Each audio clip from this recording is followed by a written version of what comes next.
ان کے جونیئرز کا کیا ہے اور سینئرز کا کیا ہے اور کلاسک سے کیا اٹھایا ہے وہ، ایسی کوئی بات احمد ہمیش کیا نہیں تھی. اتنی خالص اور ندرت کے ساتھ، اتنی تازہ کاری، اتنی شفاف، اتنا جینون اور اتنا اپنا لفظ، اور جس کے بلبوتے پر وہ کھڑے رہے اور ان کا اعتماد، اسی شے نے ان کو وہ اعتماد دیا. ان کی پوری شخصیت اس قدر سچی تھی، مثلا لین دین کے معاملے میں اس قدر وہ سچے اور کھرے انسان. اور کلام کے بارے میں یہ بات درست ہے کہ ان کی یہ کمزوری تھی کہ انہوں نے اپنی سادگی اور اپنی حلیم طبعی کی وجہ سے انہوں نے بے شمار ایسے عناصر کو انٹرٹین کیا جو انہیں نہیں کرنا چاہیے تھا، مگر کیا کرتے. معاشرے میں یہ بھی ہے کہ آدمی مکمل ظہور پذیر نہیں ہو سکتا.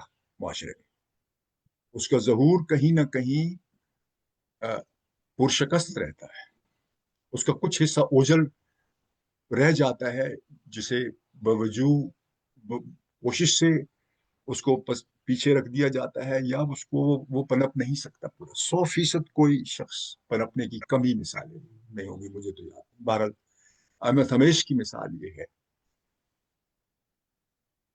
کہ یہ نظم ابھی اینجلا نے جو نظم سنائی، پھر ان کی وہ نظم میری بیٹی جو اس انٹرویو میں انہوں نے کمال محبت سے عنایت کی تھی. تو بات یہ کہ ایسے شاعر پر گفتگو بھی بے معنی ہو جاتی ہے.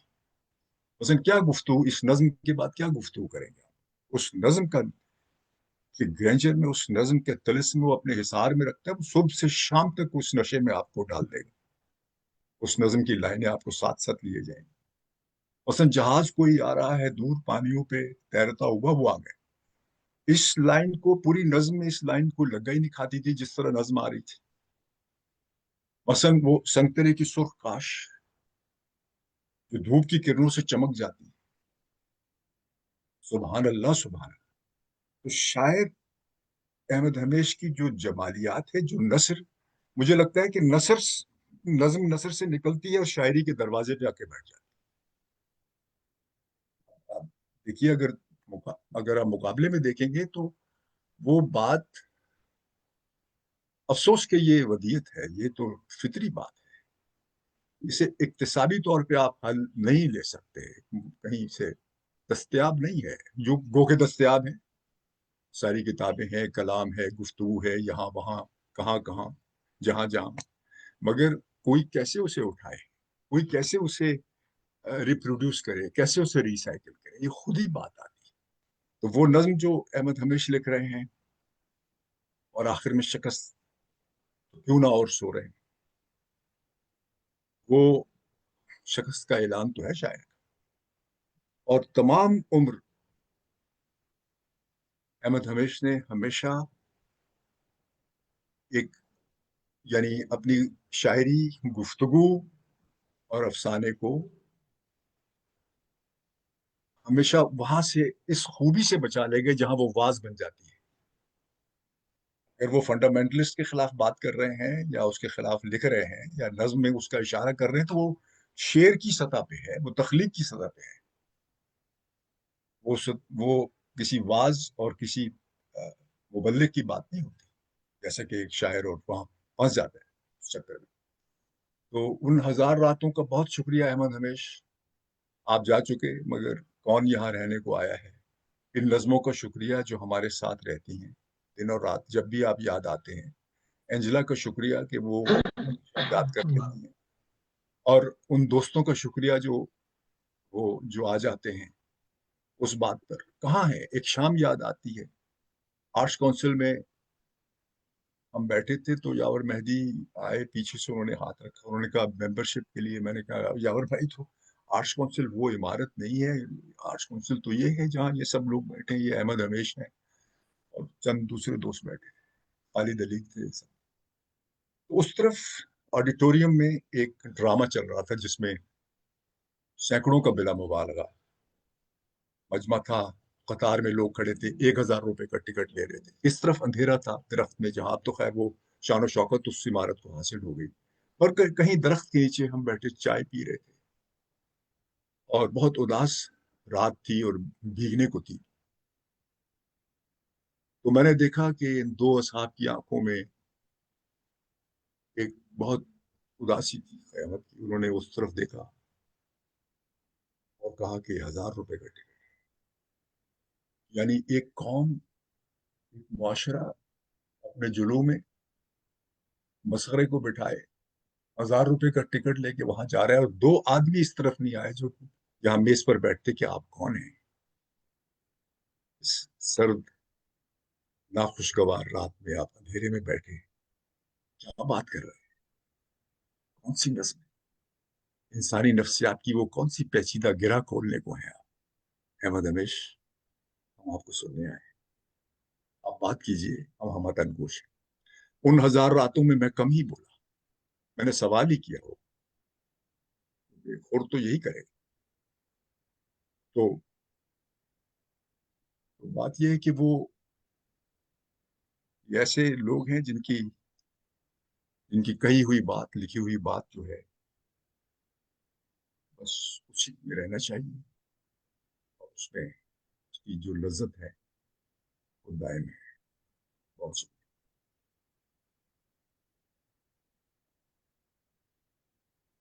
صحیح.